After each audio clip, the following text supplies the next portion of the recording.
Hello and welcome to the Geeky Brummie Year podcast. Joining me today, Mr. Keith Bloomfield, Mr. Lee Price, Mr. Sam Edwards. Hello.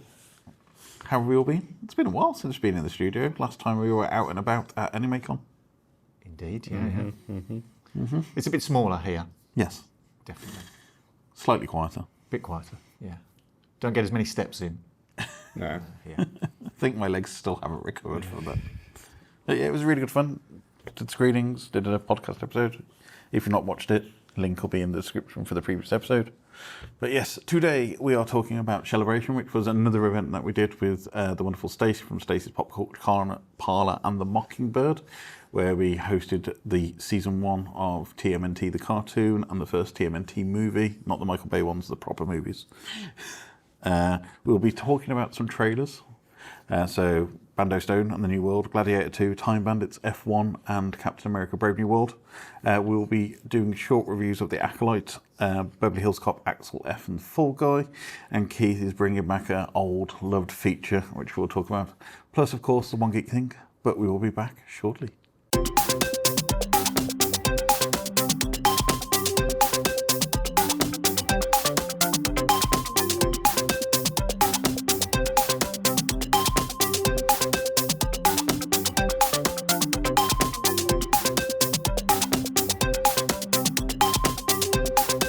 So, at the end of last month, we partnered up with the wonderful Stacy from Stacey's Pop Culture Parlour and the Mockingbird to do a little special mini event at the Mockingbird Cinema, and it was on a Sunday.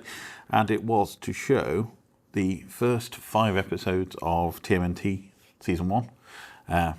Then it was pizza and a quiz, which I didn't get to experience because I was keeping myself neutral.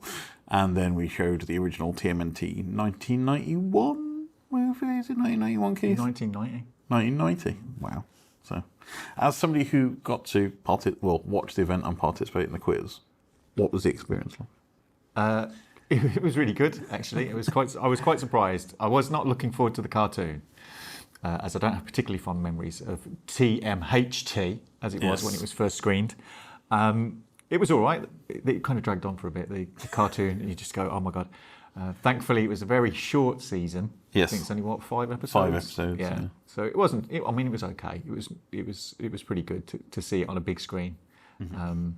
And the quiz was. I didn't do brilliantly.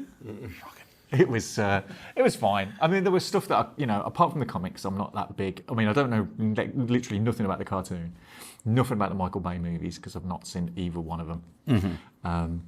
And so I did okay. I didn't come last, which was good. Yeah. But I thought it was a bit of a swizz that the person who actually won it was basically a turtle.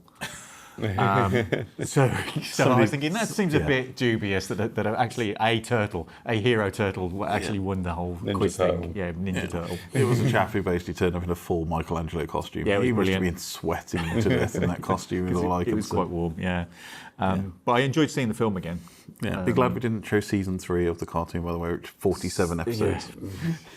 Yeah, I'm glad we didn't do that one. That would have been a long day. It was nice to see the film again. And the pizzas are very nice. From the Baked in Brick, I believe. Brick, yes. Yeah, it was really good. You did an excellent job distributing them. Thank you. Which was cool.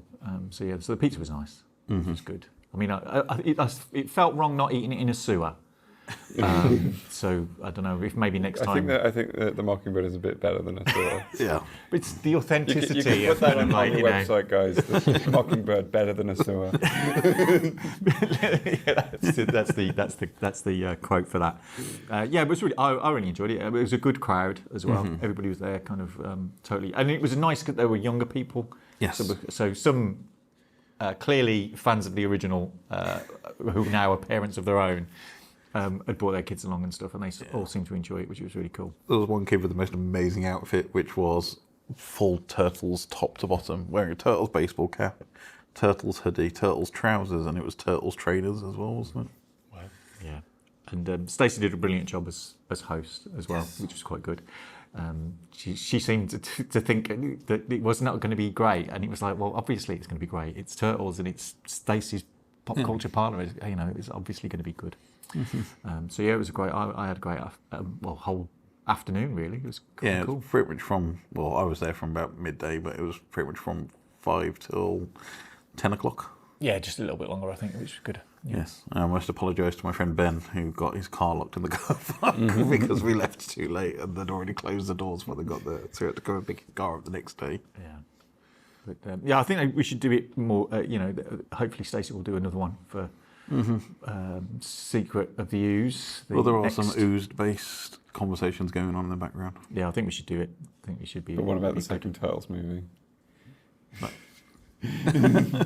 You're just having conversations about ooze. Yeah, just ooze in general. But we're thinking, is it Ghostbusters plus TMNT too? Because they were both films around horrible stuff in the sewers. Yeah. Maybe. No, I think you should just do season 3 of the cartoon and just do that. Just the whole, all the way. The 2-day event. Like 40 hours, I think. Yeah. It was, because it's so weird with the cartoon, because it did 5 episodes, 13 episodes, 47 episodes, 41 episodes, 20, 16, 27, and the final 3 seasons were 8 episodes each. So who just decided that running order? It's like, we'll have one season, which is pretty much the entire length of the rest of the... It was the 90s, there were no rules. Well, the cartoon actually started in 87. So Turtles, it was the 40th anniversary, which is why we're doing it. That was the 40th anniversary of the original Eastman-led cartoon release in the comic release. Yeah. And then, it's quite weird because it was a really dark and gritty comic to start off with. And it was quite, well, black and white, but it was quite bloody and it was quite adult-themed. Yeah, I mean, it was basically an underground comic to begin with. It was like, it wasn't a major publisher that was putting it out, so it was kind of... it was just based on what they enjoyed. It was kind of like ninjas and murder and stuff, so with a twist. But it kick-started a whole plethora of animal-related series that just followed on afterwards. So, Biker Mice from Mars was probably the most famous other example. Yeah. But, Samurai Pizza Cats. Yeah. But I do love a good Street Sharks. I do love a good anthropomorphic based story, so I kind of like that kind of stuff. So it's all good. Yeah, but I think went well. I think pretty much sold out. It was a good crowd. Very nice people. Good shout out to OG_custom_tees on Instagram. He gave us the prize to add to the collection of random 1990s turtle paraphernalia we had collected over the last few months. Yeah.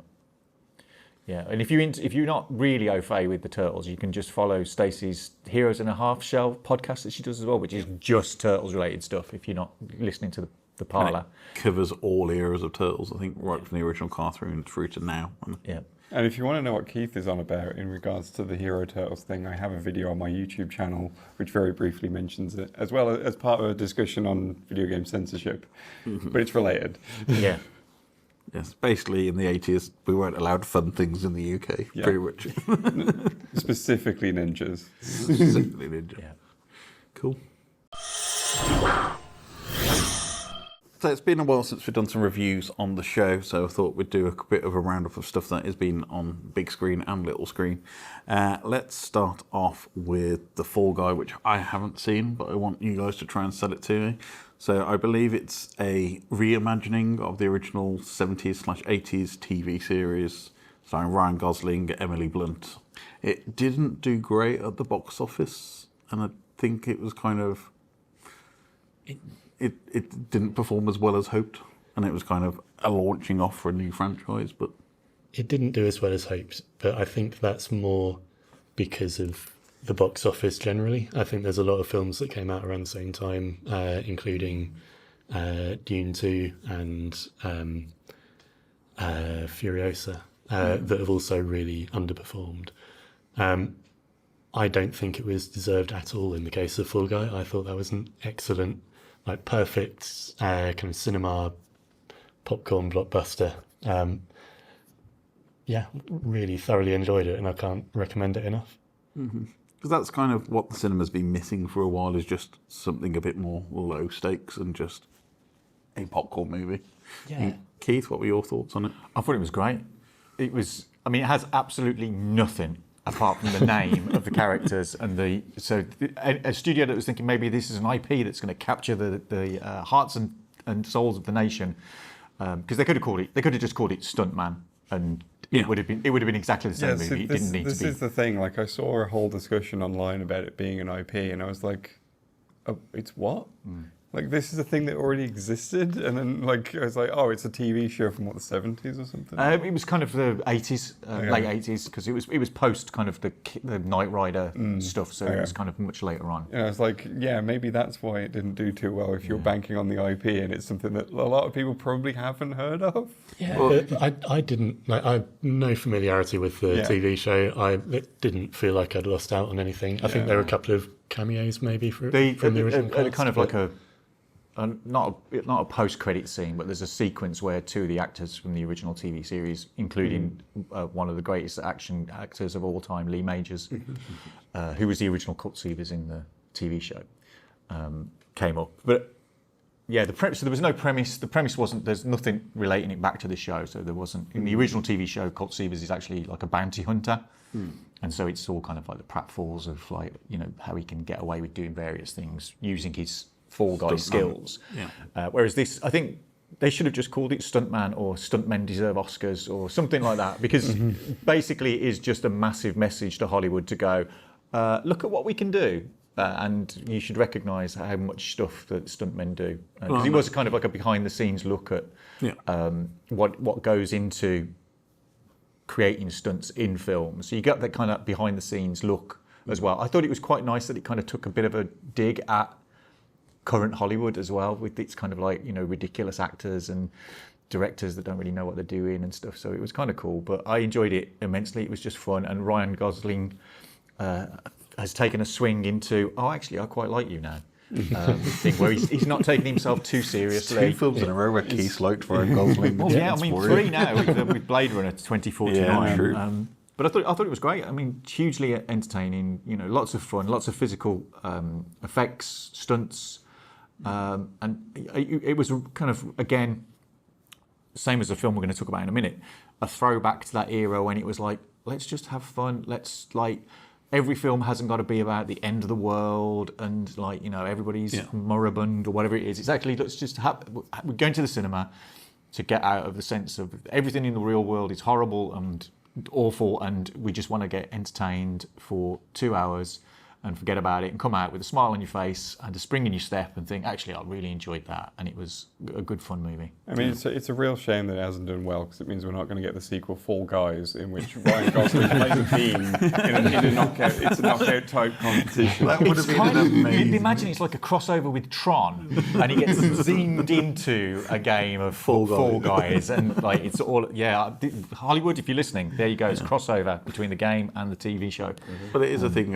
It's a known phrase now. Apparently, IP jacking is where you take an old IP, repurpose it entirely, but use that to get your foot in the door, basically, to get production rolling. So. Again, it wasn't a big enough show. I mean, it was pretty big when it was around, but it's not something that people remember. Yeah, it's not really stood the test of time. It's not like the $6 Million Man or something. Well, I'm thinking, are they going to look at rebooting other franchises such as $6 Million Man? I know they did this TV series which didn't do too great with the Bionic Woman reboots. Yeah. With her from EastEnders, who I can never remember her name. But are they going to start bringing back other 80s shows like Dallas, Dallas the reboot? Yeah, as long as it's kind of got nothing to do with the original. Or the Waltons. I'm actually quite looking forward to the Waltons, where actually the Waltons are actually a family of hitmen or something, which would be kind of cool. But they seem to have moved on to rebooting 2000 stuff. So, for example, they had Many Saints in Newark with Sopranos, and now they're doing a TV series off the back of the Many Saints of Newark, starring James Gandolfino's son playing him in the prequel of Sopranos. Yeah.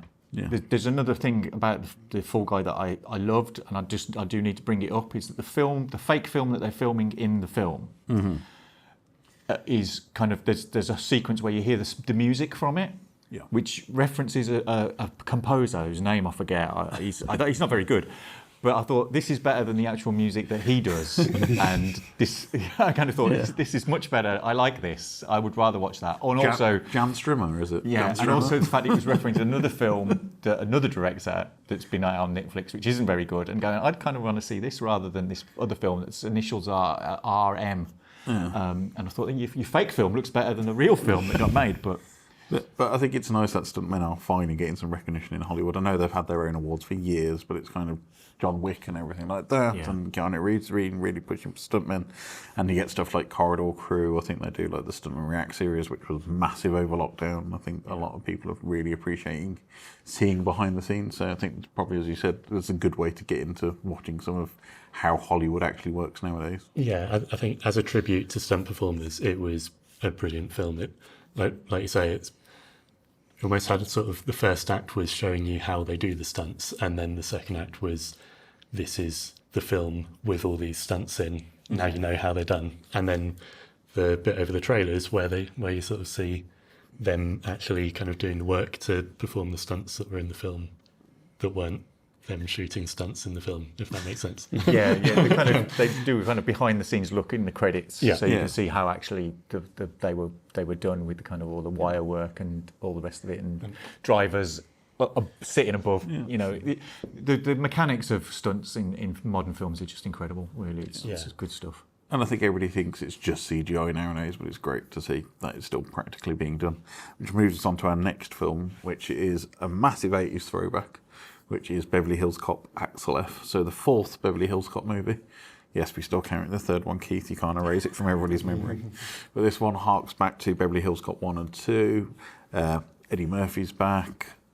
Pretty much the entire cast from season 1. Paul Reiser's back, playing a grizzled detective chief now of Detroit Police, which is a complete flip to his original character. But yeah, I mean, what did we think of Beverly Hills Cop? So you two haven't seen it yet, have you? No. Now, again, same as Fall Guy. Yeah. It's like, this is a fun, entertaining. I'm a bit gutted that it didn't get a cinema release.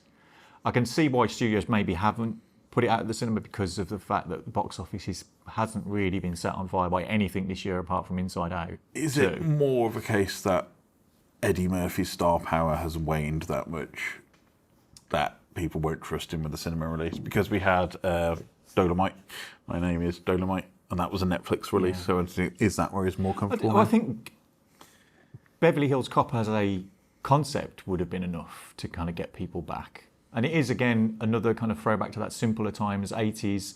You know, the soundtrack is just a complete it's just love letter to the original film. Beverly Hills Cop theme replayed in many different variations. But even the songs and stuff that they had in the original film and stuff, you know, they introduced some new characters. Kind of like Axel has a daughter that we didn't know about previously, and there's a bit of kind of like family drama in that.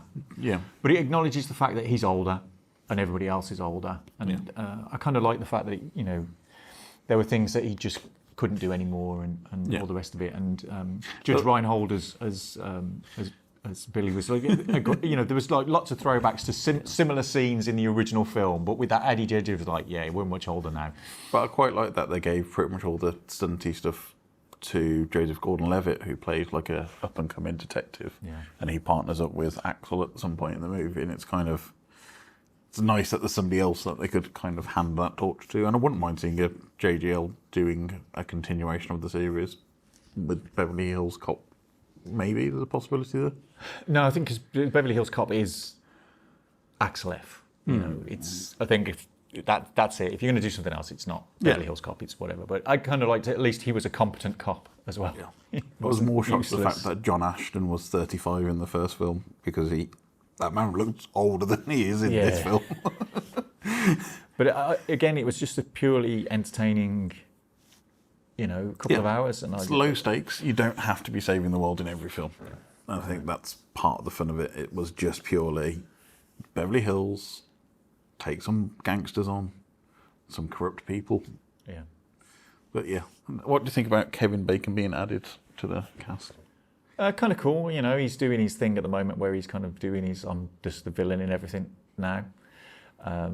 So he's good value for money. Again, it keeps that kind of tradition of a fairly famous person being the kind of crook in the Beverly Hills series. And again, lots of physical stunt work, car crashes. You know, some fantastic set pieces. There's nothing like a multi-police car pile-up to kind of entertain the crowd, really, where, you know, incompetent cops in cars crash into each other.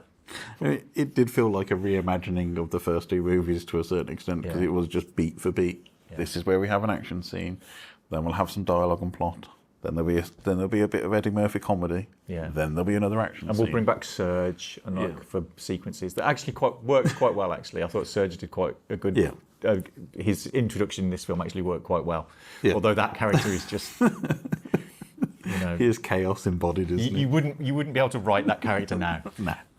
But again, it was there were lots. Even the kind of reference to the fact that the third film isn't that great within the context of the film, because they go, "Oh, Axel, let's have a look at your records of when you've been to Beverly Hills. Oh, your first 2 times." Or your third one, that wasn't your finest hour. I just thought it was hilarious that they kind of referenced it. But this has been in development hell since about 94, 95. So it's 30 years to get this film made and out. Yeah. And I think they've done a fairly decent job. Yeah. I enjoyed it. I watched it kind of pretty much after it came out. Yeah.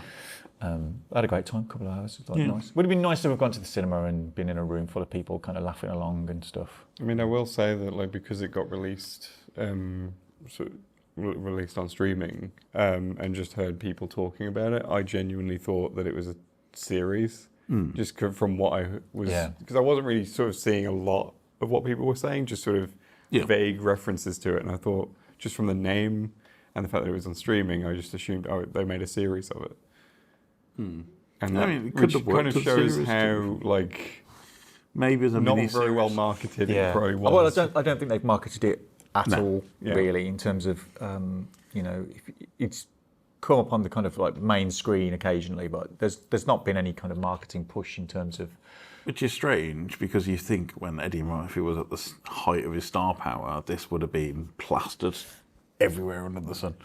Yeah, but as we said, doesn't have the same star power unless it's Shrek 5, which is getting a cinema release, I believe. Yeah. Well, that's the thing. It's kind of like, is it just sequels nowadays? Are we just going to constantly get sequels in the cinema? And anytime anybody does try something new, like Fall Guy, well, reimagined, not new as such, but anybody tries to do something a bit different from Dune Part 633, or another MCU movie. One thing I've seen people bring up that's a significant problem with this is the fact that movies nowadays will be at the cinema for a week, and it doesn't get that word of mouth that a lot of these sorts of films would benefit from. I think Fall Guy has done well over on time. streaming. No, but over time it's done better just because it's had that word of mouth. So people didn't go rush out to see it immediately, but because so many people saw it and liked it, they told their friends and they went to see it in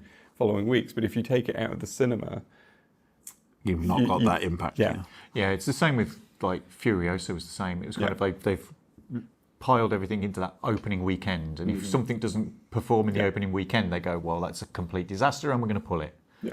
And I think it is, cinema isn't. Everybody doesn't go on the opening weekend. Britain's not America. People will go, I'm busy, I'll go in a week. Historically, that's always been the thing, though, where a lot of the films that we consider classics that have done well, a lot of it was word of mouth. Yeah.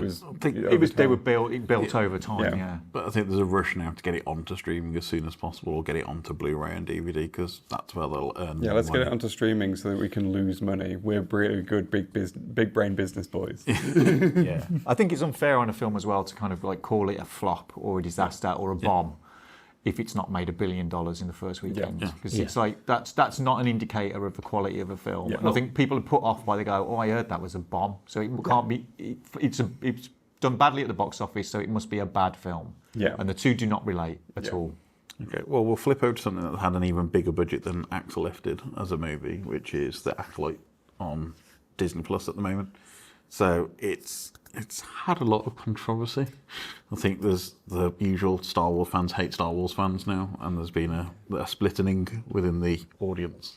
Yeah, I think it's another example of the sort of thing you were just talking about, Keith, with people saying, oh, it's bad because it's Disney doing Star Wars, and therefore it must be awful, and I'm going to say all these awful things about it, and then other people seeing all this awful stuff on the internet and thinking, oh, well, it must be bad, I'm not going to watch it. Mm-hmm. It's actually all right.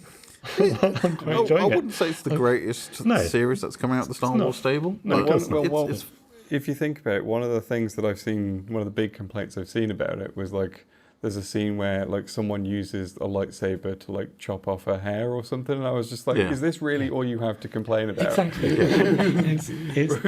I mean, I could have done without the musical number in the middle of episode 3, to be fair. I wouldn't call it a musical number. It's a little bit of chanting. I know what you mean. It slightly takes you out of it, but it's fine. I can live with that. Yeah, and I think Leslie Hayden's getting a lot of flack online because it's all, she's a lesbian, so therefore this is woke Star Wars now. Oh, it's got an agenda, I imagine. Yes. No, it's not woke anymore. It's DEI now is the new dog whistle. Yeah, but it's the whole thing about, we can't let women touch Star Wars because they'll ruin it. And, we're going to sexualise Gianni Jacinto in it. Star Wars hasn't ever been sexualised ever before. I mean, people Return don't of the remember Jedi. Return of the Jedi, Any of the prequel series, But I mean, I've not watched it yet. Not because I don't want to watch it. I do want to watch it, but my schedule has meant that I'm just massively behind on a load of shows. But I just can't believe the wildly different views that are being spouted online. You know, I'll see one review that goes 9 out of 10, masterpiece, brilliant, best Star Wars ever, and others that go 2, terrible, worst thing I've ever seen in my life. And it's like, it's a completely polarised audience. I think as well there's an element of, like, if you go on IMDb, for example, and look at the user reviews, there's so many people slagging it off and giving it 1 or 2 stars. I sort of look at it and think, like, normally I'd give this like a 6 or 7 maybe at most, but I'm tempted to go 10 just to counter out all these awful people. But I think it's definitely been uneven. I think there's been some really strong highlights. There's been some kind of terrible acting, but it's Star Wars. There's guaranteed there will be some terrible acting, regardless of when it is. If you look at the cast, Lee Jung-jae, Daphne Keane, Manny Jacinto, there's been some really strong performances in there. Lee Jung-jae in particular, even on the IMDb message boards, the people who are slagging it off as much as they can't find anything bad to say about him. I know, quite complimentary. It's he's just a really kind of soulful figure. It feels like a proper Jedi with decent morals, but still human. One thing that does take me out of it, and I do find slightly amusing, is anytime Carrie-Anne Moss appears on screen, there's a Matrix-style little on the violin. It's like, Carrie-Anne Moss is back. But again, that's possibly casting people who are particularly well known as other characters in big franchises. There's always going to bring that baggage with them. But I think it's the idea of like fans feeling they have to have. It's got to be better. It's got to be bigger. But it's like a series will be what it is, and it's like sometimes they'll be bigger and grander. Sometimes they'll be smaller and different stories. It's the same problem that Marvel suffers because everybody thinks whatever comes next has got to be bigger and better than Endgame, and people won't accept. They're like, maybe we'll do a smaller, more intimate story. This story is the Acolyte set in the High Republic era. Well, this is one thing I want to say. It's for once, it's Star Wars not full of member berries. It's not here's a random character you're going to know that we're going to slot in just for a bit of fan service. Even though I've heard they've done that. Yeah, they have done it with one character, and again that caused a load of arguing online because somebody updated a Wikipedia page and it was like, but yeah, Fandoms were a mistake. Even They're a terrible thing, aren't they? It's a character from the novels, isn't it? It's not like... No, it's from the prequels. It's the Kier-Al-Mundi. It's basically they're saying, they changed his date of birth for him to appear in this, but his date of birth was never in the movies, so therefore it's not canon. And it's like it's fantasy. It's the same thing with the people. I saw that whole thing about cutting hair, and people trying to explain the science around Star Wars. It's like, that would burn. Star Wars is fantasy in space. If it's that hot that you're saying that it would burn you if you cut your hair, how are you holding it in your hand in the first place? It's like.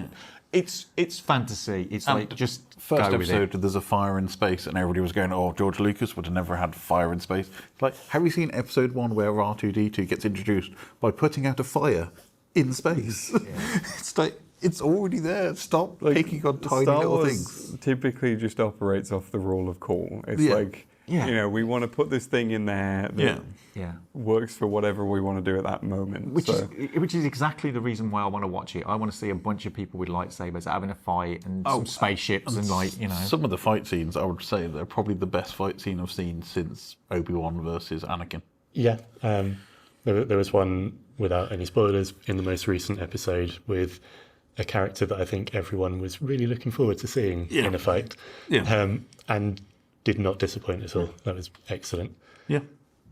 And it's some of the best choreographing of a fight scene I've seen, and I think it's just people have taken the worst elements of the show and amplified them 1,000 times to say this is what's bad with Star Wars.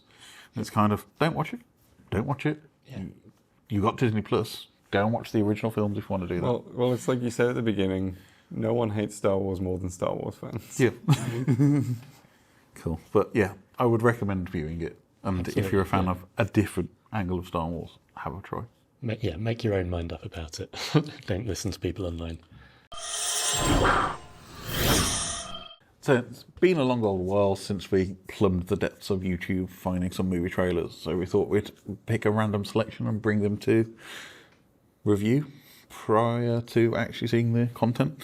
So Geeky picked the first one, which is Bando Stone and the New World, from the mind of Donald Glover. Yes. Or Don Glover, as he hates being called.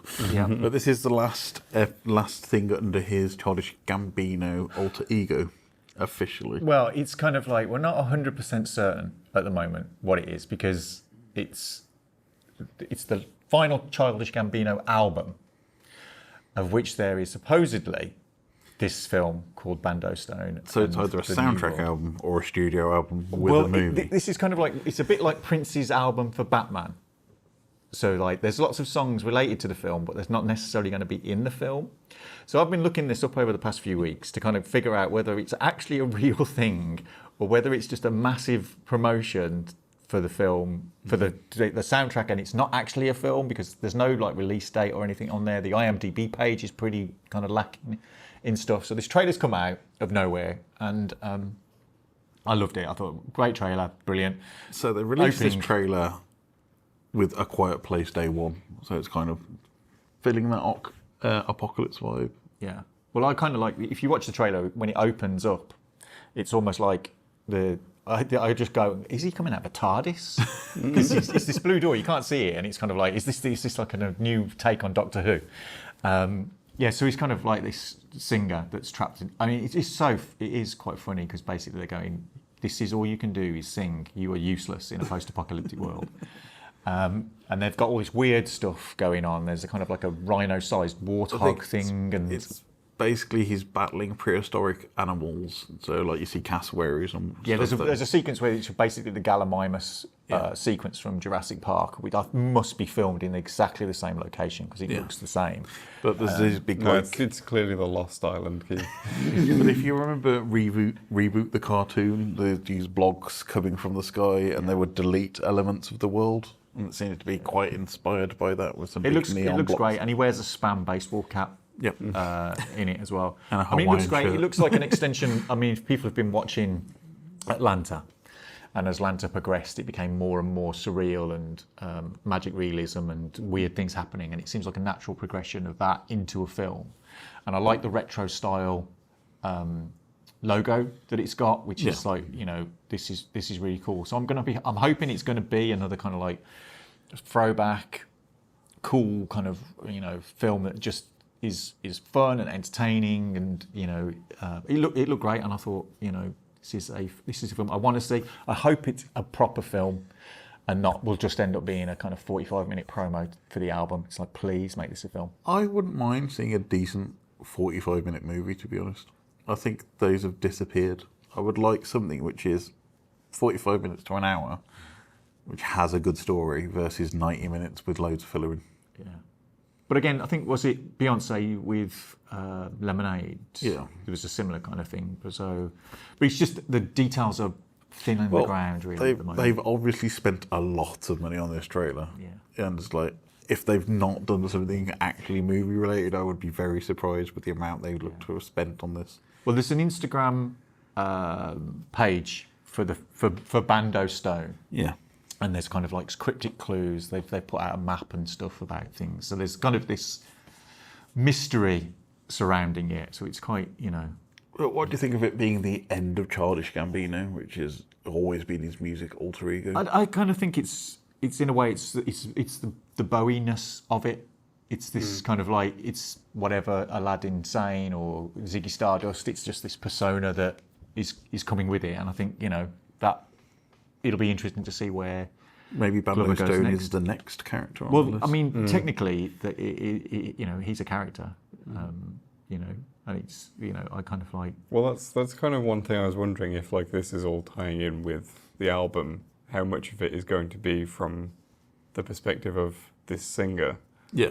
Sort of thing. Yeah. So I think the first single was released this week. I think so, possibly. Yeah. So but it depends what happens with the release on that. But great trailer. I wanted to watch it. So fingers crossed it is an actual movie. I mean, I'm always up for more sci-fi. Yeah. Cool. Next movie along the list then, Gladiator II. Sam, this was your pick. It was, yes. I mean, Gladiator is one of the biggest sort of modern classics, I think, in cinema. Was it 99 or 2000? 2000, yeah. So a mere 24 years later, we're getting a sequel, starring Paul Mescal, who's excellent. He was in film All of Us Strangers. Thank you. Yes, All of Us Strangers, which is, despite the fact that I just forgot its name, probably my favourite film of the year so far. And has a couple of returning characters, Derek Jacobi being one. Internet Daddy's in it. Pedro Pascal. Yeah. Yes, yep. Pedro Pascal and Joseph Quinn. Yes. So it'll be sort of the first pairing of the new Mr. Fantastic and Johnny Storm, which might be fun. Johnny Quinn being one of the two emperors at the time, and they seem to have dressed him up as a sort of slightly damp Ed Sheeran. He looks very pale and pasty, doesn't he? He looks not very well. And so is it I think they're twins, aren't they, or something? Or brothers? Can't remember. Two emperors at the same time. Yeah, basically. well, the other one is Caracalla. Yeah. And he's Gator. Thank you. Yes, Caracalla, I think, is the more famous one historically. But yeah, it looks really exciting. It's got something which I don't think I've seen in films before, but it was a genuine thing that they did in ancient Rome, where they flooded the Colosseum to recreate naval battles, which is such a kind of epic concept that it feels amazing. This is the first time we've seen it on a big screen. There's also a bit where he has to fight a guy riding a rhino, which pops up in trailers more often than you'd think, and it's always slightly disappointing. It was slightly disappointing in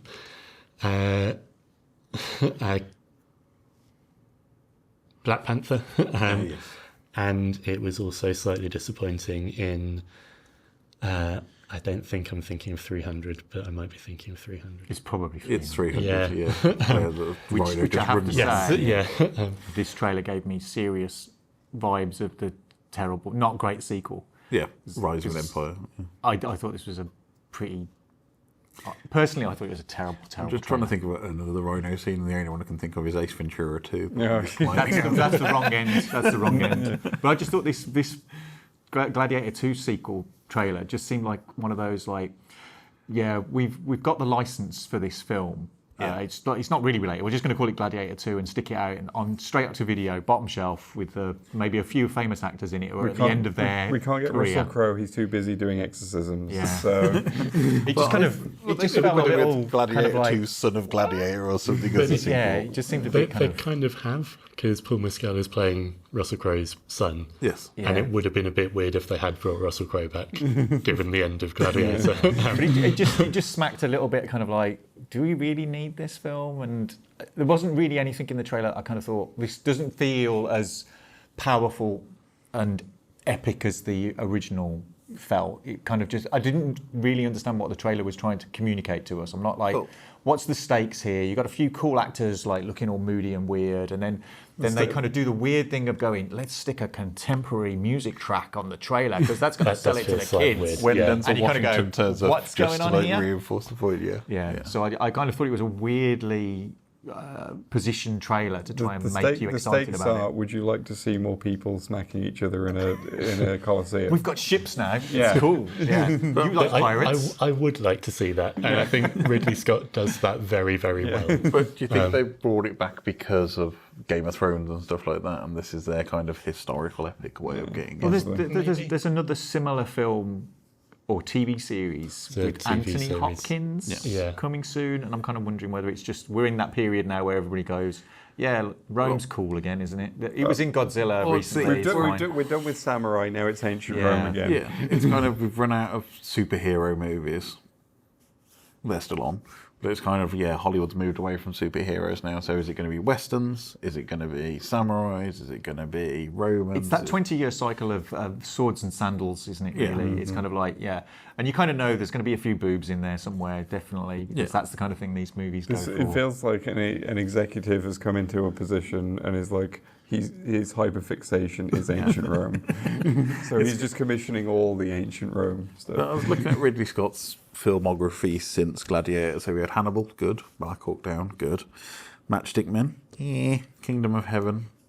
Excellent, hugely underrated. Yep. I love that film. American Gangster, which I thought was a good film. Body of Lies. And then the rot sets in. So we have Robin Hood, Prometheus, The Counselor, Exodus, Gods and Kings, The Martian, which I thought was a decent adaptation, actually, to be fair. Alien Covenant, All the Money of the World, The Last Duel, which completely and utterly bombed, even though it had two of the hottest people of the time in it. Last Duel was a really good film. I don't know why. No. Well, I think it did so badly because it wasn't very well marketed. But Yeah. And then you've got House of Gucci and Napoleon, which nobody liked, especially the French.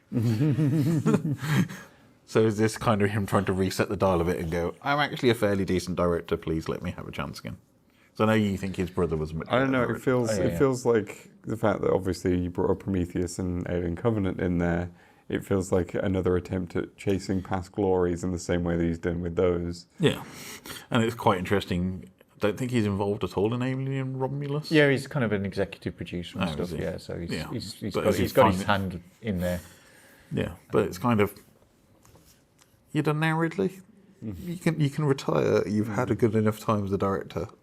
Yeah. Do you know who the composer is for Gladiator II? Does it have a music Harry composer? Gregson Williams. Oh, okay. Who's Oh, so it's going to sound So like the that's- Metal Gear series. or Chicken Run. Well, there's only him, Zimmer, Williams, or what's his face, the guy who did the Mandalorian soundtrack. He seems to be the Ludwig only, Göransson. look, they seem to be the only composers running around at the minute. Everyone else is going to video games, I think. Yes. It's like- Yeah. Oh, Giacchino as well. Sorry. Yeah, but he's good. So he's just in another league altogether. I think. Bear McCreary. Yeah, is another but one, yeah. from the trailer, I think Well, it's he's going into video games a lot now.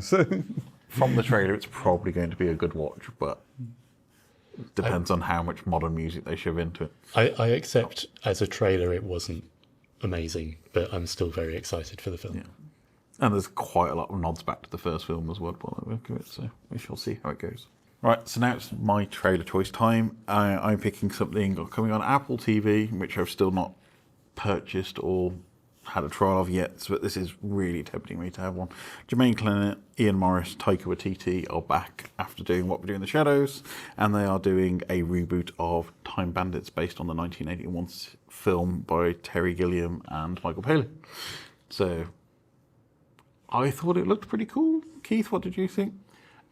Before I saw the trailer, I saw the internet, who seemed to take an instant dislike to the whole thing in terms of it being another rung that Taika has taken down with his agenda of whatever it is. But I then saw the trailer and thought it was pretty cool. I loved the original movie, and I thought there were lots of elements in this that have obviously been changed for one reason or another, but I didn't think it was at the detriment of the story. It looked really fun. There were callbacks to the original film in terms of its look. Mm-hmm. And I'm kind of looking forward to a nice, fun fantasy adventure that hopefully is for all the family, but has dark elements and scares. Yeah, out of all of the trailers that we've seen for this segment, that's probably the one that's kind of caught my attention the most. Like, just genuinely, like, I thought there were some real funny moments in it, and, you know, it just looks like an interesting concept and stuff. I have no real association with the original. I'm aware of its existence, but I've just never really seen it or even really seen clips of it. So I know of it, but that's about it. It was your typical Terry Gilliam dark fantasy, but for kids, to be honest. Yeah. But yeah, I mean, I am all for a Lisa Kudrow resurgence. I think she fits incredibly well into the Taika Waititi kind of mould. Yeah. She's got the right level of kooky, I think. Yes, exactly. But What We Do in the Shadows has been one of my favourite series of the last decade, and I'm always up for a bit more Jermaine Clement and Taika Waititi. Yeah, seeing him in the trailer was great, just because he's like this powerful evil guy, and then he just turns around and goes, "This is serious." It's evil, so it's serious. Yeah. I mean, I've mentioned this the other show that they've been involved. Flag Means Death, and this had very Flag Means Death vibes for it, and I'm kind of like, if I can't get another Flag Means Death series, I'm totally down with this, because it's got that feeling of kind of like a misshapen, bizarrely made up family, and if you kind of the story of the lead child character in Time Bandits has that kind of like sense of he doesn't feel part of his family and all the kind of rest of the thing, and he goes on these adventures and stuff happens to his real family and stuff. And then I kind of like the idea of like halfway through the trailer they go, "Yeah, this is your family, aren't they? They're just like you. It's fine." This whole idea of like, no. Like, you know, and I think he's not an annoying child actor as well. No. but that whole kind of there seems to be that thing in a lot of Taika's stories about this found family kind of stuff, and that you kind of make the family that you I want. think the only criticism I have of the trailer is the Jeff Bezos joke, and that bit's fine. It's the bit where you've got a guy explaining the joke, where it's just like, "Oh, we don't know who he is." I'm just like, you didn't need this line. Yeah. Cut this completely. Yeah, but I think it's nice that they're revisiting some of Terry Gilliam's stuff, because he made some really groundbreaking movies which do not get enough love. I mean, Brazil is just a fantastical epic, and I really recommend anybody seeing it. I've seen Brazil, and I still don't know what I think about it. It's one of those. It's one of those where it's like, okay, I think that was good. I think maybe. But that's some of the best kind of movies, because it means that you'll rewatch it again and again to find your interpretation of it, and it's left completely up to you how you want that film to finish, and that's what I like. And it's nice to have some of his stuff being revisited and reworked outside of the Python's work. It had slightly more exciting gladiator-based looking stuff in it as well. I did love the joke about the Trojan horse, where it's like, nothing's too big for us to steal. Oh, actually, that is quite big. now I'm up close. But the way Lisa Kudrow delivers that line as well, I think like this could be her kind of breakthrough role as a kind of like, actually, you're still pretty cool, and Phoebe wasn't just a one-off. It's the bit on the pirate ship where she goes, "I am the leader of this band of people."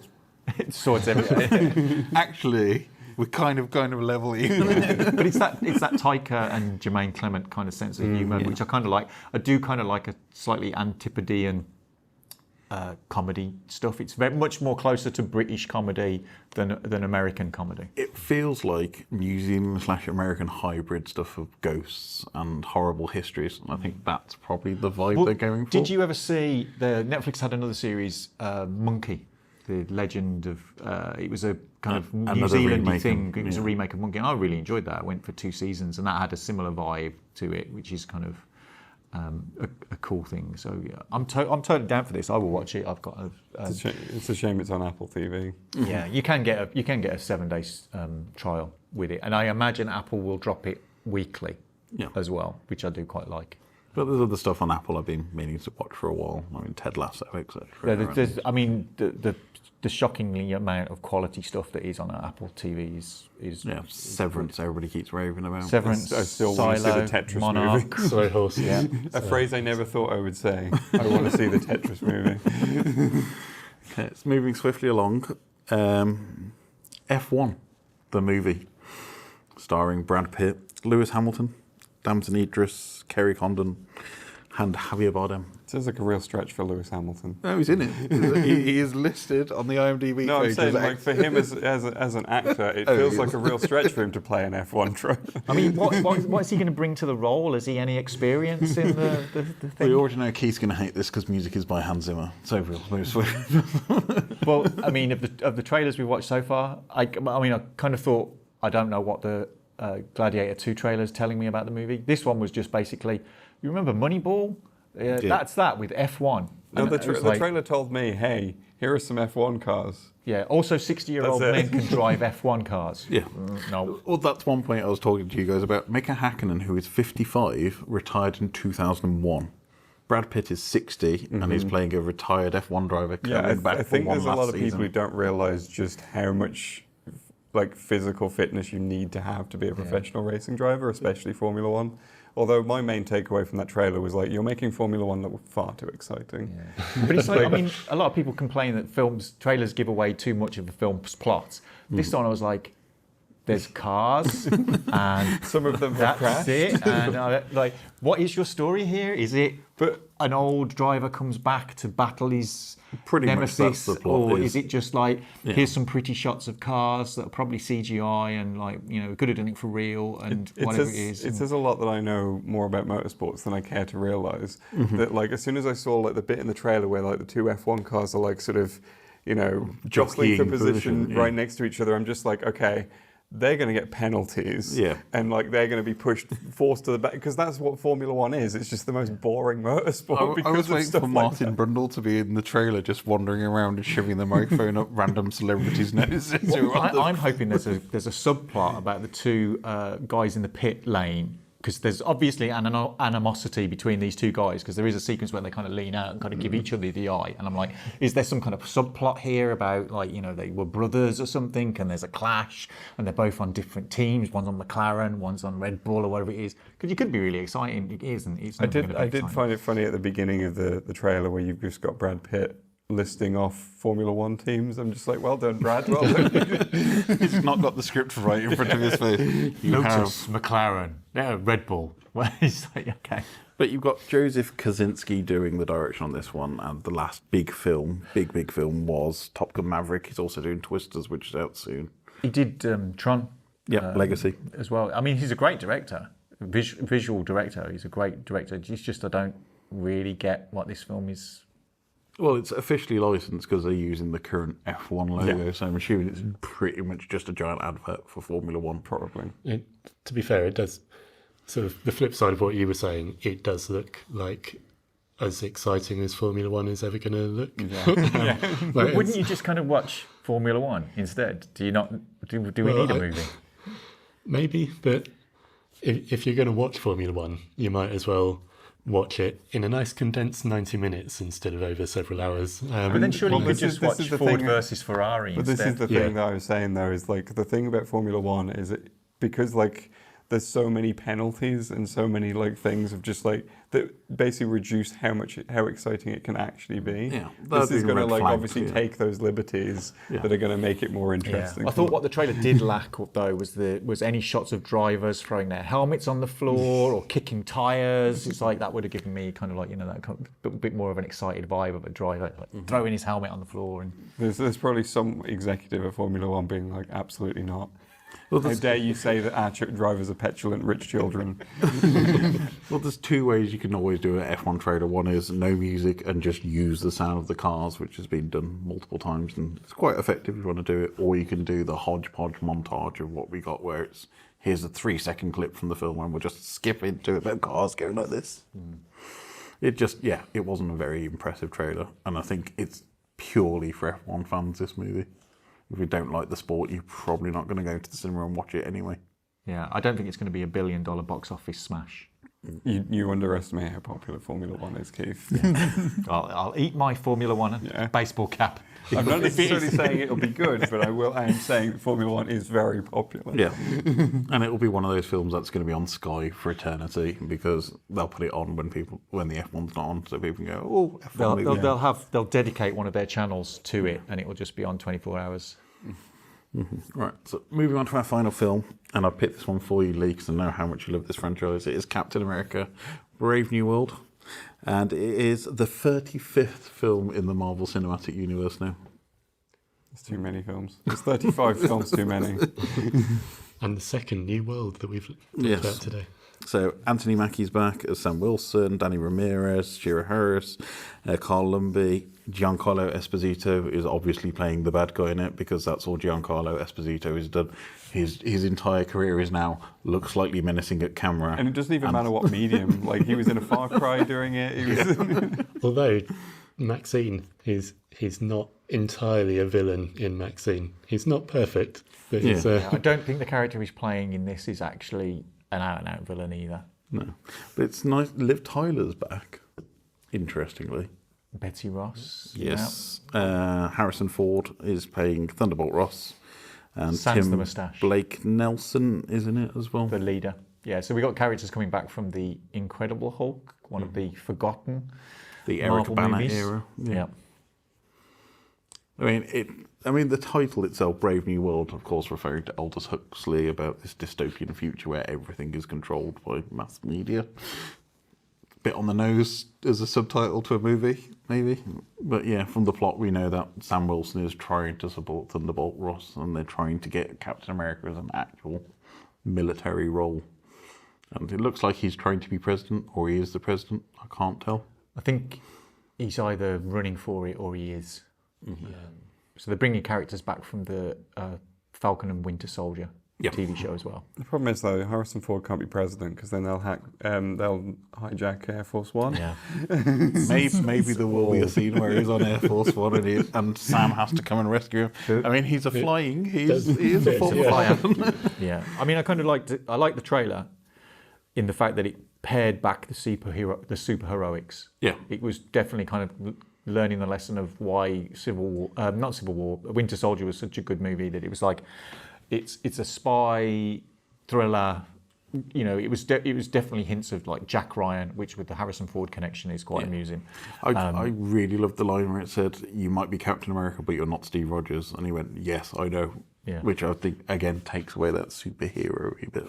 Yeah, so they kind of pared back that. There wasn't really many shots in the trailer that had like the Falcon. There's a few towards the end, but most of it is that kind of like, you know, a thriller Manchurian Candidate type kind of like, you know, here's a person under threat. Even, you know, the I would kind say of great physics of it. apart from the last 2 seconds of the trailer where somebody turns up. Yeah, but again, to the general audience, that means utterly meaningless. It's like, what does this all mean? If you're a fan of the comic books and all the rest of it, and knowing that the leader and Betty Ross are back in it, there's a whole kind of backstory, and the poster is quite a cool image that they've got. But it's like, lean into the thriller elements of it and pare back the superheroics. That's what made Winter Soldier such a good movie, is that it was, you know, Captain America as a character is less superhero, just more physically able human. Even more so now that it's Sam Wilson. Yeah. So without his suit, he's just a normal guy. yeah. I mean, it's the second Marvel trailer that got released this week, because there was also the Agatha All Along trailer, which I think everybody's completely forgotten about that because WandaVision was so long ago. Yeah. But yeah, this seems to tie very much into the Thunderbolts series that's coming up. It's a film, the Thunderbolts, which kind of springs out of what stuff that happened in Black Widow movie and a couple of other post-credit things. Yeah. But I think it's difficult to know what's happening until we've seen Deadpool and Wolverine, which I think is going to be a bit of a multiverse reset, course correction, re-establishment of what Marvel is going to be doing over the next few months, years, as they've kind of had a lot of people banging on about how they don't like it over the past phase. I think the problem with the most recent, the last 2 phases, is they've left so many dangling open threads, and there's no cohesive way they can get it all back in. Yeah. So there's all the stuff that went on with the Eternals, left open at the end of there. Yeah. Lots of other films where they've just gone, and then they've done stuff like kill really popular characters like Maria Herloff in Secret War, and you're not really... Yeah. They keep introducing people in post-credit scenes that well, I think sort of running out of space for as well. It was quite refreshing. There's been press conferences with Ryan Reynolds, who's said there isn't going to be a post-credit scene in Deadpool and Wolverine, because it's like basically all you're doing is watching a film to see the end, which is advertising the next film, to see the end of that film, which is the advertising for the next one. You're not really invested in the film that you're going to see. And I think that's, hopefully Marvel will start to go, we're going to do a film, and it's itself. We know it exists within a wider world, but it's not You don't have to have...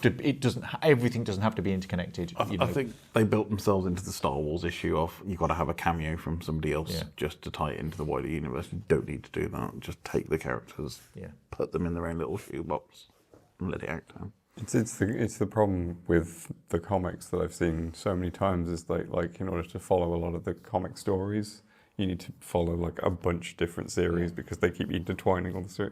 And it's a big thing that's kind of plagued the comic industry. So well, they have to reset it every 5 to 10 years because it gets too wide and it gets too expansive, and then they'll go, oh, we're going to have another cataclysmic event and start again from afresh. And they do exactly the same thing again. Go, what? We never learn, do we? But I thought it was a great trailer. I'm kind of looking forward to it. I think, it's much like Star Wars or any of these kind of things from when I was a kid. It's like, to be honest, I'm quite happy to keep watching them. And even if they're like, I can't imagine they'll ever be truly awful. Mm-hmm. But it's like, as long as I'm entertained, great. I'm quite happy to be. I think you've got the people who jumped off at Endgame, and that was the end of the MCU for them, and that's more than happy with that. And then I think you've got that group of people who are still kind of really engaged in the MCU. But it looked good, so I'm looking forward to it. Yeah, I think it wasn't better than the Bando Stone trailer, but I kind of liked it a lot. Mm-hmm. I mean, if we go favourite trailer. I like Time Bandits a lot, but I'm going to stick with Bando Stone. Time Bandits. I think I'm leaning Time Bandits. Time Bandits, I think. Can't be a bit of Clement and Watiti. No, and the fact that I'm not even 100% certain whether this is even going to be a film or not yet. Yeah. So, long-time listeners and viewers to the Geeky Brummie podcast will know in the past I have a problem or two with public transport, which has led to things like bus life, which was basically just my trials and tribulations on buses, which has now developed to bus strife, because it's not a life, it's a strife. But this week it got me thinking about public transport in science fiction and fantasy and how they got it oh so wrong. And I was kind of thinking about how public transport in fantasy has been depicted over the past 100 or so years, and how much public transport plays into dramatic elements in films, TV shows and books, that dramatic events or finales will happen on a train or a ship or whatever it is. And then kind of the way public transport has been depicted, because we're in 2024 and we've got trams that can't run and buses that are late and trains that are no crew and no jetpacks and flying cars or whatever it is. And so I was thinking about the prevalence of public transport in science fiction, where it's things like Larry Niven's kind of mobile walkways, where you step on and it gets taken to where it is, or transporters in Star Trek or whatever it is that you've got. You can instantly be transported from one place to the other, or monorails, as the Simpsons would have us have, or air trams. That's why it's science fiction, Keith. The fiction is not the mode of transport. The fiction is it runs to a timetable. Anti-gravity isn't the fantasy. It's the fact that you can get it at whatever it is. So lots of novelists and science fiction people have kind of like tried to think about how they've obviously looked at the world and gone, eventually there's going to be no room for roads and no room for cars because the capacity will just disappear. So Back to the Future Part 2. At the end of Back to the Future Part 1, where it's revealed that the DeLorean now flies and you go to the future, and the future of 2015. 2025. That's 2015. Was it 2015? 2015, Oh, God. yeah. And you've got sky lanes and all the rest of it, and kind of stuff like that. And you have kind of Snowpiercer, a train that circumnavigates the entire planet. It's like, and that runs on time, strangely enough. The Jetsons cartoons from the kind of 60s, where you've got like flying cars and evaporation pods. Futurama, which is basically a big tube that just, I was going to say one word, another phrase, but you are transported through this tube. I'm not going to say what it is. Yeah. Total Recall, you've got kind of things like Johnny Cab. Self-driving cars has been one of the big Blade Runner kind of things. iRobot, spinners in Blade Runner. Yeah. 2001, you've got shuttles and stuff that will get you back and forwards to the moon and whatnot. Stargate, big discs that will transport you halfway across the universe. All kinds of flying buses, all stuff like that. My Neighbor Totoro. The cat bus. Cat bus. You wait and it'll come. Monorails, zeppelins, and airships. I mean, that was a massive thing in the kind of like post-war period of like skies full of zeppelins and airships that would get you from one place to the other. Maglevs, which have been dabbled with. I think, does the one at Birmingham Airport still actually operate? I don't think it's a maglev. I think it's just a monorail now. Is it just a monorail? They've got rid of it. And so kind of you've got Frank Herbert, Arthur C. Clarke, Ray Bradbury, H.G. Wells. Sandworm. Mode of transport. 2000 AD as a comic has always been filled with all of these kind of like Mega City 1 is just a city that's just full of all these kind of weird and wonderful ways of getting around. So do you kind of have any thoughts on public transport systems that have been in fiction that you think, oh, why haven't we got that in 2024? Well, I like the video game method of using public transport because it's always to hide a loading screen from a different area. But you get onto said item of public transport and then you magically teleport to your destination and then you just get off said item of public transport with no kind of in-between journey. That's kind of like how I'd like public transport to work. Is just you magically turn up at the destination. Fast travel to this location. Yeah. There's quite a few sci-fi films where they sort of, in a way, have that in kind of interplanetary travel where you go into a kind of hypersleep. So you get on, you sit in a little pod, you go to sleep, you wake up, and you're hopefully where you're meant to be. But usually in the sci-fi films, you've been hit by a meteor or you're on an alien planet and it's all gone horribly wrong somewhere. But the principle I quite like. Yeah, I'm thinking of like, because obviously I recently played like Final Fantasy VII Rebirth. The amount of different forms of transport in that game is ridiculous. Chocobos. Trains. You also have like a lot of the. So you've got like the sort of coastal tourist town, and you've got the theme park Gold Saucer, and the main mode of transport is helicopters. So they've just got helicopters going back and forth. That's their entire mode of transport. And I'm like, all right, cool. That's interesting that you chose that as the thing, not like a train or something. Sounds like our former Prime Minister. Yeah. He was a big fan of helicopters and planes. Yeah.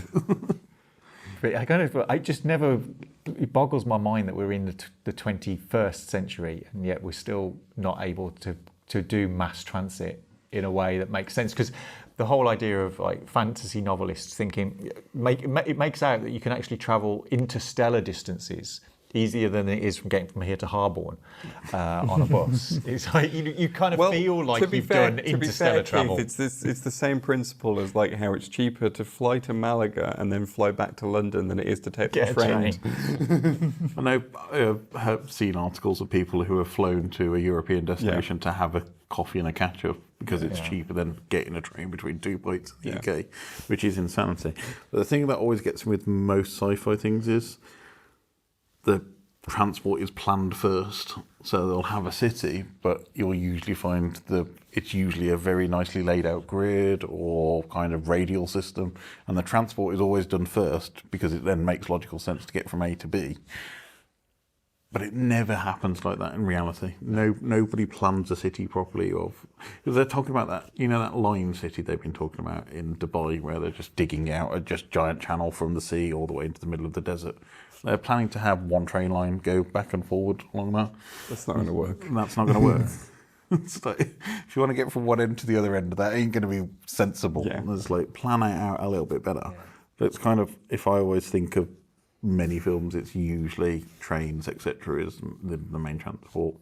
I mean, some of them used really effectively, like Bullet Train, the movie. I really enjoyed that. Bit daft how it finishes, but it works. And then you think of other films, as you said, like Snowpiercer, Collateral, great use of public transport with the. But could you imagine them making that in the UK on the DLR? They'll go one stop and then the train will be taken out of service and everybody has to leave on the train. Well, I think is it iRobot where the actual road is a tube and the vehicles completely go around all the whole, they're all magnetised or whatever it is.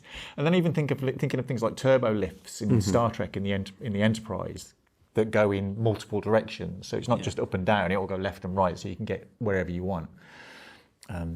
But yeah, it endlessly fascinates me that fiction writers and filmmakers are always trying to come up with these ways of getting people around that isn't just a car, or so the fact that trains are such a big thing, or buses, and like epic things happen on trains. I mean, I'm also ultimately disappointed every time I get the train that there isn't a massive spy versus spy kickoff, or it ends up the bridge in front of me explodes and we're all dangling off the end of it and trying to scramble up as grand pianos come flying down from who knows where. I mean, what gets me is you mentioned Larry Niven has it, the Travelators, and I think A. Vango does it. Arthur C. Clarke does it in the Robots of Dawn series. Asimov does it in the Robots of Dawn series, where you have like speedy Travelators, and you'll have one which is 10 miles an hour, one that's 20, one that's 30, one that's 40, and you'll move between the ones to get faster. Yeah. In real life, Travelators will usually you'll have one going one direction, the other one's just broken. Yep. We have them especially at the NEC. You'll have one in one direction. And I love that. But it will always go slower than actually just walking the distance. Because we've been to the NEC for conferences and events and stuff, and I always think it's funny where somebody will go, "I'll go on this Travelator because it will get me to the," and you just walk past them at the other side, and you're waiting at the other end, going, "What are you doing?" It's like you still have to kind of walk. And I was going to say, the thing that gets me is people who get on the Travelator and stop dead, and then it just becomes a pile up behind of people trying to walk. It's only useful to go faster if you're walking along the Travelator. But yeah, I think, what would be the ultimate form of transport for you then, Keith? Would it be the transport from Star Trek or Stargate, or? We see, I have problems with transporters, for exactly the same reason as Dr. Bones McCoy has it. And Mr. Broccoli. Yeah, it's the whole idea of like you're not actually transported, you're basically incinerated, and a copy of you is reconstituted at the other end. And I'm kind of like, yeah, I'm not so sure that's what I want to happen to me all the time. I mean, I do quite like the Futurama way of doing it. You kind of walk into a tube and like pneumatic. Yeah, because we know that works, because they have it for putting postal things around places, and you just it might ruin your hair. I feel like there's a reason it works for post and maybe not people. Yeah, if it gets clogged up, that's a much bigger problem with people than it is for post. I watched you watched the first Paddington movie. And Paddington ends up in that system. It seems to work perfectly fine for a CGI animated bear. I think it's more because it's at a very low pressure and there's no oxygen in the tubes because it's a vacuum. Yeah, but science, we can work that kind of stuff out. You can kind of have. Didn't Elon Musk try this and it didn't go very well? Well, that's the other thing. He's been trying to do the Zoom tube or whatever he calls it, the Hyperloop, which is kind of another one. Which is. Stephen King had that pretty much in the Gunslinger novels. Yeah, but the thing is, his original plan was this sort of subway system and train system that went really fast because it's like basically like a hyper maglev. But then in reality, what he did was he put a bunch of his self-driving cars in a tunnel under Vegas, and that's the Hyperloop. Yeah. But like you were saying, the whole fact that public transport is a fantasy, that the timetables are just the greatest kind of think about fiction. How many films where the train has turned up just on time and left just on time to create impact or create drama. Yeah, it wouldn't happen in current West Midlands trains. Yeah. Well, I always You'd never see him get like a rail replacement bus. Yeah. Do you imagine like train to Busan if that was like, we've got to cancel the train because of lack of train crew, or we haven't got enough carriages because they're all stuck in Mega bus to Busan would be a very different. Bus replacement service to Busan. That would be how it works. Quite good. There's a parody in this. Yeah. But how about yourselves, Lee? Sam, what would be your ideal mode of transport? I think the main thing that's coming to mind is because I've been playing like the latest Hoyoverse game, so I'm thinking of the Astral Express from Star Rail. It is quite literally in the title of the game, because it's like it is a train that goes through space. It's there in your. It's there on the title screen, isn't it? I was going to say it's not a train. Well, it's not a steam train, but it's very steam trainy looking, isn't it? Yeah. Sam, how about yourself? Anything? Something portally, I think. Stargates or a sort of Rick and Morty portal gun would be perfect, I think. Just open a door and walk through it. So that just made me think of the portal gun from Portal. I mean, there is that as well, yes. You'd have to fire that quite a lot to get any distance, though, 'cause it's not really that far. Yeah. Yeah. And it will only fire onto like moon dust. Yeah. But the thing would be is that if you had the portal gun thing, you would end up walking past lots of people that are just going vroom, vroom, vroom, through their portals. It would- Never stop. Ah! It would just make life just generally incredibly confusing if everyone had portal guns and was just cheering. Yeah, maybe not that then. Stargates, where it's like just one thing that you can all walk through and you know where you're going. You know where you're going to end up. Yeah. Stargates for the puddle jumper, because then you got your mode of transport at the other end. Yeah. I think I'd probably go for speeder bike. Because it would still work nowadays, but 300 miles an hour through traffic, you'd pretty get there pretty quickly. Yeah, it would be quite cool, but you know, I would still fancy the kind of rocket pack, you know, Rocketeer jetpack type style. thing. Yeah, Rocketeer style thing, because you get the cool helmet as well, which would be good. But again, it's the same as the kind of the pressure thing. You just ruin your hair all the time.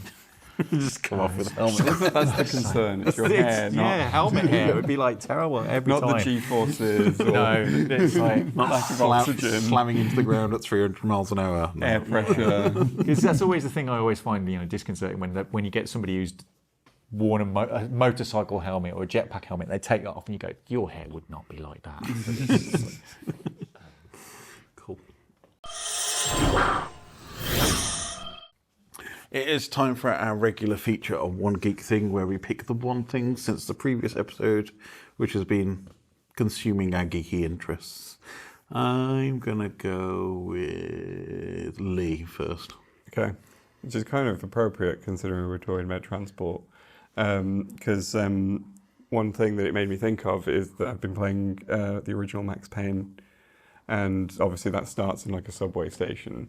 And I was thinking, I almost brought up the fact that like that's the other end of it, where it's like it's a completely useless subway station. You never see any trains in it. Is bullet time a form of transport? Not how it works in that game. It's so short that it's like, you know. But yeah, like I'm kind of going back through Remedy's games that I have not played. So I picked up Max Payne at the gaming market a few months ago. Picked up Max Payne 1 and 2 for the PS2. So I've been playing through that lately, and also because I do plan on making an Alan Wake 2 video, and there's sort of like, because they're referencing so much stuff, I'm like, it probably might be worth going back to the ones I haven't played to see what I'm missing. Well, at least you don't have to play Max Payne 3, which was a No, weird, I don't have weird to thing. play that one. But yeah, playing the original Max Payne, and it's definitely an experience to play what is basically Remedy's second game ever. No one really talks about the first one, which is like Death Rally something or other. But it's obviously a lot of people know about Max Payne. It's the sort of crime thriller thing that they did. It's got bullet time, and Sam Lake's face is just there all the time. Him doing the weird face. The permanent. Yeah. But yeah, it definitely feels like a game from 2001. It's very clunky. Just very kind of. You also you kind of forget how short the levels of that period are. Like you walk through like 3 rooms and then there's a loading screen. But yeah, it's also like very different when it comes to like Remedy stuff, because especially Control and the Alan Wake games, where it's all like very surreal, very like It's a very noir inspired, wasn't it? The first couple. Whereas Max Payne's hard-boiled. very straightforward, very hard-boiled. It's just like guy's family's been killed. He's out for revenge. He's just out murdering everyone, and that's about it. There's some stuff in there about like the criminals might be. One of them's like a Satan worshipper or something. And there's a whole thing where he's like calling on like everything he can in an attempt to summon something, and he's like calling on the Norse gods and like some other things, and then randomly like Cthulhu's in there as well for some reason. And that was like the most Sam Lake that it got. But We're going to be interested when you get onto Max Payne 2, because it's a little bit of a departure from Max Payne 1, if I remember correctly. It's been a fair few old years since I played it, but it was I think that first inkling of stuff like Alan Wake. Well, a big thing with that I've actually read about Remedy and all this was the fact that between Max Payne 1 and 2, Sam Lake took screenwriting lessons. So because he'd obviously written this story for Max Payne, but he was like, I don't think it's very good, so I'm going to go take on screenwriting classes to try and improve my writing. And that's why if Max Payne 2 has that element, that's probably what it is. It's a result of him doing all that. Yeah.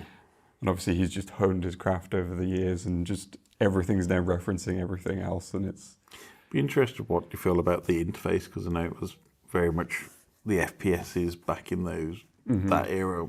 Nothing was kind of sorted out. It's kind of like, I think the main issue that I have is just switching through weapons, because like you're having to like go through the D-pad and like cycle through every single one of them. There's no like weapon wheel. There's no inventory space. Like also like the loading up the game is really confusing, because like rather than just here's an option that says load game, you continue from where you left off. You load the game up, and to get back to where you were, you're going to go to the level select, go to the latest level that's available, and that's how you get back to where you were. And I'm like, what? I'm glad you're not having to write a password down. Put the password. Me and Keith remember that from our ancient days of gaming. Yeah.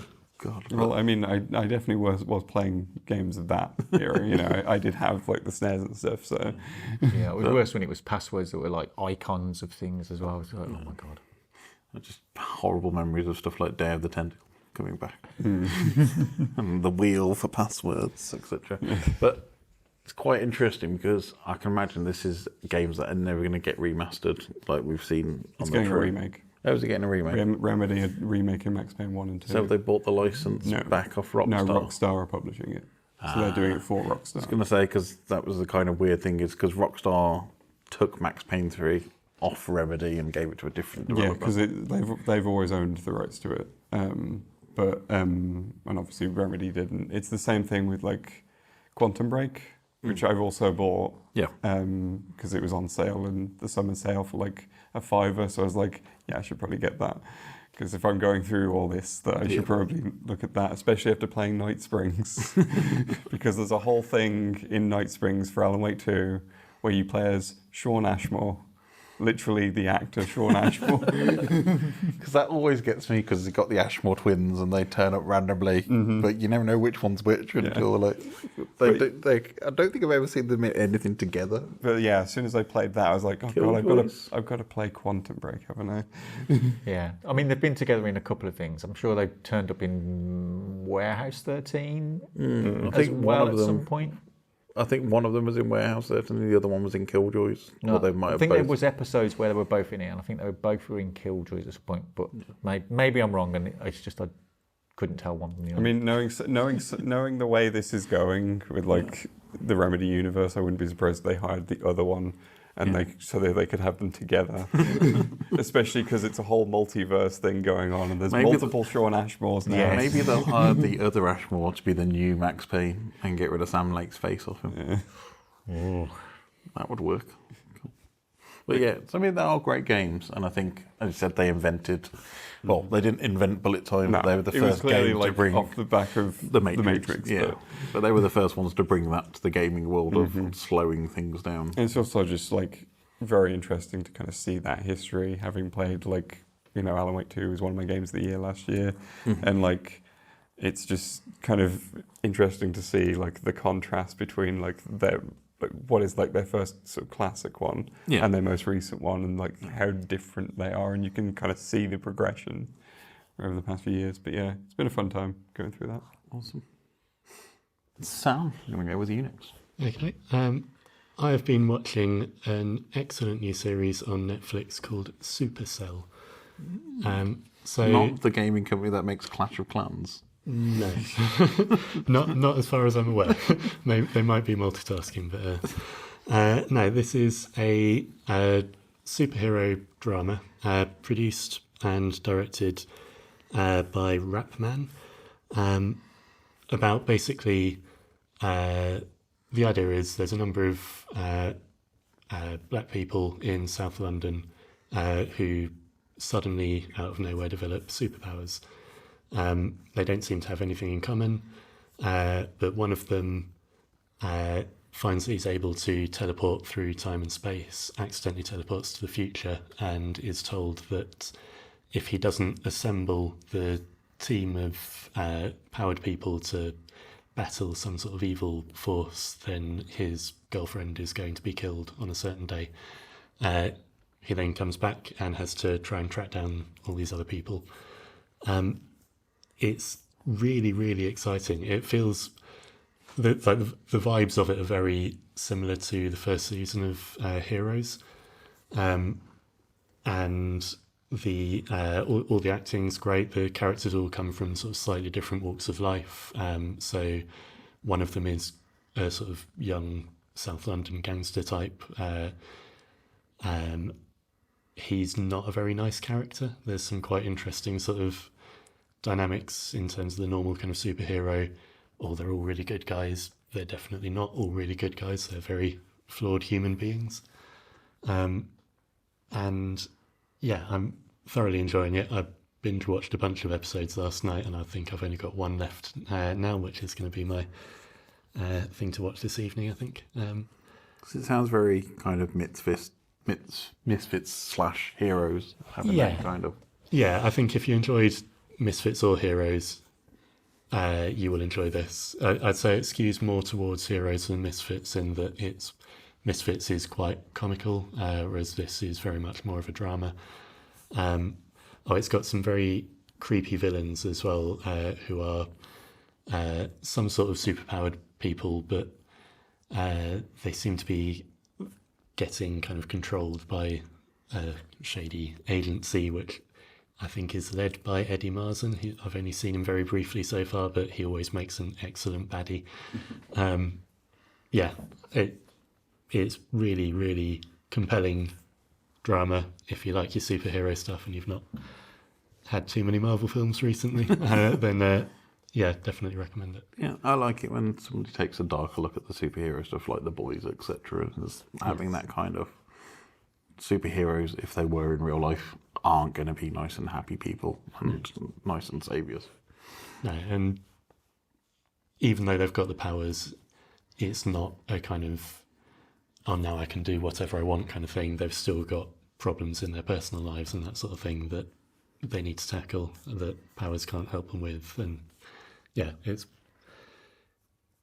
a fresh take on the genre, and it's worth watching, definitely. Awesome, thank you. Keith, what about yourself? All right, so I'm picking something that started life off about 8 years ago as a trial pilot for Adult Swim as part of their Toonami block back in 2016.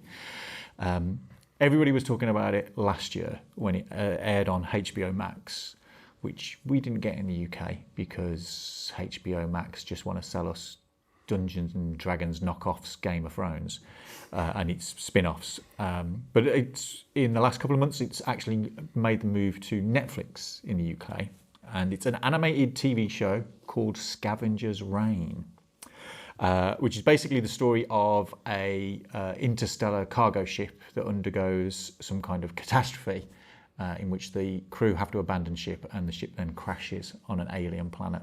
And the various survivors are separated across this mysterious alien planet, which is not where they want to be. And the basic story is of them trying to get the ship back down to a point where they can get back to it. They don't know they're not in communication with each other, and that builds up over the series. And it's just beautifully animated. It feels very European in the style of animation. It's got a very Mobius, airtight garage feel to it, the kind of like weird Incal 70s style of stuff. And it's also really interesting because the planet is extremely alien.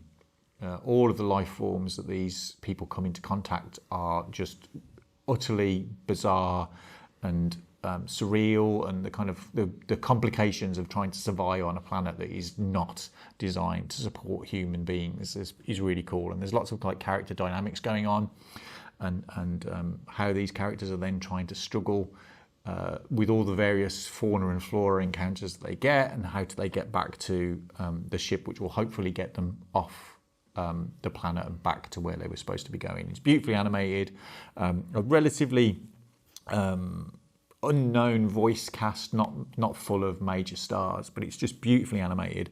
Feels really weird and unusual and unsettling in ways. There's visuals that you just kind of go, well, this is really kind of weird and creepy and odd, and you don't really know if everybody's going to survive because the stakes are just so high that you just think this just not look good, and you do really feel connected to these characters and kind of think, oh, you know, I don't know how you're going to survive. And you kind of wonder as well, like, if this was me, you just think this is just too alien to even consider how you would get So I'm away with looking up like pictures of it, and it really reminds me visually of the game Sable that came out recently, like a couple of years ago. Yeah. Just because it's obviously both of them clearly inspired by, like you said, like the Inkle sort of stuff. But yeah, that's. But it's also just kind of the ship designs and things like that. Yeah. Just So sort I of was make me thinking, think of that. this is a theme that's been visited in quite a few video games. I mean, weirdly Pikmin. But if you think of Journey to the Savage Planet and the big game that came out that everybody hated and now everybody loves, the Spacey one, came out on PlayStation. You know which one I mean. There's a lot of things that. It was the big No Man's Sky. Okay. Yeah. Where you start off, you're stuck on a planet, you've got to repair your ship, etc., and get off the planet. Yeah. But it seems to be something that's been, video game heavy because you put you in that first person perspective, but not something that's been visited much in sci-fi tropes recently. I mean, the thing obviously with Sable is it's set on a planet, and it's not like someone's crash landed there. It's a society that just exists there, but that's just sort of like the vibe that I got from it, was that thing. But I love sci-fi like that, and I can't remember seeing anything like that for a while. So I mean, it gives me vibes of there's a 1973 film with the La Planète Sauvage, which was released in the West as the Fantastic Planet, which Blue again was a People. weird kind of like, I don't even know if they were human beings, but they were like, it was just really weird and kind of really unusual. And Scavenger's Reign is very much like that. The only downside to it, unfortunately, is HBO Max cancelled it. So it was one season, which I've not got to the end yet. So I'm assuming that it doesn't wrap itself up in a nice, neat bow at the end of it. But with the move to Netflix, there is a hope that it will be renewed. But who knows? But I think it's still worth watching as a visual extravaganza in kind of like, if you love beautifully animated series, it's not overtly dialogue heavy, but it just gives you this vibe that you just kind of like, you're kind of compelled to kind of go, I need to see how you're going to get out of this, or what weird alien life form you're going to get next. I mean, people talk about James Cameron and the kind of diversity that he created for Avatar, and you go, yeah, but most of those they look like weird shaped giraffes, or there is some kind of connection to this is kind of animators off the hook completely, and there's things that you just go, I don't even understand what this is, but it's truly a genius piece of animation, and a lot of people were singing its praise. I think it's done well critically, and I think if you're into kind of something slightly more challenging and bizarre, it's definitely worth a watch. Only 12 episodes. They're kind of about 25-30 minutes an episode. But it's quite compelling, and I would highly recommend it. Awesome. Quite weird because mine takes a little bit of everybody else's themes into one show, which is a show that was on another network that was got cancelled and has been returned. Really fast form of transportation, which is Star Trek Prodigy. So it was originally on Paramount Plus, Nickelodeon, Paramount co-production, which has now moved to Netflix after it got cancelled on Paramount Plus, and they brought it back for season 2 on Netflix. But I think it's one of the better things that's come out of New Trek, to phrase it that way. It's absolutely fantastic voice cast in it. So you got Brett Gray, Ella Pennell, Jason Mantzoukas, Angus Imrie, D. Bradley Breaker, who is Mr. Voice Actor guy now, I think. He's pretty much in everything under the sun. He played really well. He did the entire Bad Batch and Clone Wars clones. But yeah, you've got quite a few returning characters from Voyager, especially for season 2. So you've got Kate Mulgrew, who was in season 1, but you get a lot more Robert Picardo, Robert Beltran is in this, and I think Will Wheaton and Jamelia Jamil pop up occasionally. Jamelia Jamil's in it quite a bit, and Will Wheaton does make a significant appearance in this second season. Yes, but the theme is written by Michael Giacchino. Yep. But I just really liked it. I really enjoyed the first series, and it was a different kind of version of Trek, which is these people just find the Prodigy ship in the middle of nowhere and decide to use it to try and get to Starfleet and join Starfleet. And then we get, I can't remember what the name of the big ship is. It's the Odyssey or something, the one that I can't remember the name. Yeah. It's based on the ship that they had in Voyager, which was a fake Star Trek ship, if you remember all that. And kind of all weird. But yeah, for season 2, we haven't got the Prodigy, but what we have is the Voyager A. So I think it's a nice way to tie it into the kind of previous era of Trek. At the same time, I don't think Voyager got as much love as it maybe should have done in its original run, because it was just overshadowed by what was Next Generation and DS9, which is still one of the best shows ever made. Not even Star Trek, I just think it's one of the best shows ever made. But I really enjoyed having this extra slice of the Star Trek universe. Yeah, I just really like the premise, really like the cast. It's quite nice having just an audible cast of these people, and the season 2 is more about their struggles of integrating with Star Trek and Starfleet. And I think it's been really well made. And animation quality is pretty good. I don't know. I mean, Keith, you're a fan. Have you been watching? Yeah, I was season a 2? huge fan of the first season, and it was one of those bizarre situations where they'd actually made the entirety of the second season. So they'd made all 20 episodes of the second season, and Paramount Plus just went, "Yeah, we're not going to show it. We're just not going to show it," and it kind of got kicked around for a while. It's been quite a while since it was completed, and it was only just because Netflix picked it up and made a big fanfare of it that, again, it just shows how much Paramount doesn't really understand what Star Trek is and how good, big a franchise it actually can be. And it is a great show. It's clearly a kids show, but it's a kids show in the same way Rebels was, in that there's elements of it that are great for kids, but it doesn't hold back and it doesn't talk down to its audience. It has a lot of kind of like, quantum mechanics and time travel and stuff, but it brings its audience, it treats its audience with intelligence. And that I have to praise that a lot for that, because it is not just going, we'll just be stupid for the sake of being stupid. There is moments where there's a bit of comedy and slapstick, and certain characters are kind of like, kid-friendly characters that they can identify with because they feel a relationship with a character who may be out of their depth, or kind of they're small or not. People don't take them seriously. But again, they do such brilliant things with this that they're given the opportunity to be capable, competent. Well, they've all got their own skill set, and they've all got their own way of doing things, and it's very much we are greater than the sum of our parts if we work together. Yeah. And that's kind of the theme. And I think it's another one of these found families, because they all, in the original series, they're all kind of disconnected. Yeah. And then they come together. So there's the initial distrust between them all, and they start where there is no working universal translator, so they can't understand each other.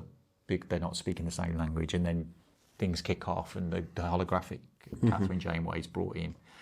But it's a great show. John Noble plays one of the main characters as well, which is really good. And it's just such an interesting premise, and it is Star Trek. Yeah, it's 100% Star Trek, and it's working together for a common goal, which you don't get. Yeah, it's that kind of thing of like, this is what Starfleet and Federation is really about, and in a current planetary situation like we are, it's that whole idea. And there's the planet they're trying to save, Solemn, is intrinsically xenophobic. Yeah. they fear the alien and other people coming to it, and how it would destroy their sense of culture and whatever it is. And it's kind of like, no, actually, like if we all share and come together, we can be greater than the individual parts. So it's got a really good message to say and stuff. So I think it's it's a great show. The one thing I wanted to call out was actually we get our first proper view of Satetian ops in any kind of Star Trek friendship. It's always been like it was in Next Generation as a kind of joke, and then it was. You do get it in Lower Decks. Yeah. There, you do get to see, because they have to clean out the Cetacean Ops room. So mostly you see Boimler going in, and there's two dolphins in a very kind of like grotty looking pool. But yeah, you do kind of see. Well, you get the purpose of Satetian Ops is what I'm saying, is rather than Lower Decks is great, and I love Lower Decks. It's more that fantastical, just humour of Lower Decks, but it's But I kind of think it's funny to see that my favourite Trek shows are the animated ones that really embrace Star Trek and what it means and what it's about and stuff. And they do so much better than the kind of live action shows, which kind of tend to pander to the adult audiences who kind of just think, well, that's the audience we're chasing. It's like, well, it doesn't really always work. There's something about Star Trek that, if you lean into that, it is well worth exploring that universe. So I love it. It's great. Yeah, it is one of the best kind of young adult shows, I'd say, probably out there at the moment.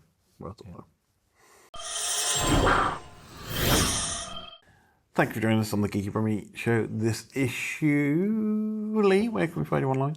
You can find me on YouTube at Bob the Pet Ferret, and on Twitter at The Cheap Ferret, as well as on the Geeky Brummie website every Friday during the Games Roundup. Yes, I got there eventually. Where else may we find you? You can also find my freelance work around the internet, including Silicon Era. Awesome. Keith, how about yourself? You can now find me as Hard Luck Hotel on all platforms. So I've managed to lose an underscore somewhere along the line. I'm sure it's just under the settee or down the back of the couch or something. And then more interestingly is Wednesdays on the Geeky Brummie website and Twitter, Instagram, Facebooks with my comic selections of that particular week. Occasionally some other interesting news from across the comic related sphere. But yeah, check out I'm talking about some Kickstarters recently, so if this episode goes out soon enough, I think you might have time just to sneak in under the wire on a couple of great Kickstarter campaigns for some great UK collectives. Friend of the show, Mr. Ian Richardson, is currently doing his second art book. Second art book, which was the first one was brilliant. This one looks to be even more kind of great work, so it's always great to do that. You can get a T-shirt and stuff now as well, commissions. Things. I think there's some extras because I think it's already fully funded, but there's it was funded within 24 hours, which was great to see. But yeah, so awesome, thank you. Sam, how about yourself? You can find me on Twitter at DragonSam89 and on Instagram at SDEdwards89, and also on the Geeky Brummie website every Thursday, doing the film roundup where I go through the films that are coming out that week. And Trailer of the Week is the new addition to them. Yeah. Also, you can find us all at Geeky Brummie on Instagram, Facebook, Twitter, YouTube, geekybrummie.com, and of course these fantastic articles. But yeah, we shall be back again soon. But thank you for watching. Don't forget to do the clicky buttons that you have to do at the bottom. Like subscribe, give us a review, all those other things. Hit the notification bell. Hit the notification buttons. Yeah, I do feel like we need to put an advertisement in now for EE or something, because you've got to interrupt your podcast with other brands are available. Yeah. O2, Vodafone, Orange. Shall we just sit quietly for 5 seconds until they can hit the skip button? How many phone brands can Keith name? Please do not actually continue. 1-to-1. Alcatel. Ferrari, McLaren. Libra. Yeah. Red Bull. We'll see you again soon. Bye, everybody. Live long and prosper, folks. The Geeky Brummie podcast was presented by Ryan Parish, with Lee Price, Sam Edwards and Keith Bloomfield. It's produced by Viv Parish and is a Geeky Brummie production.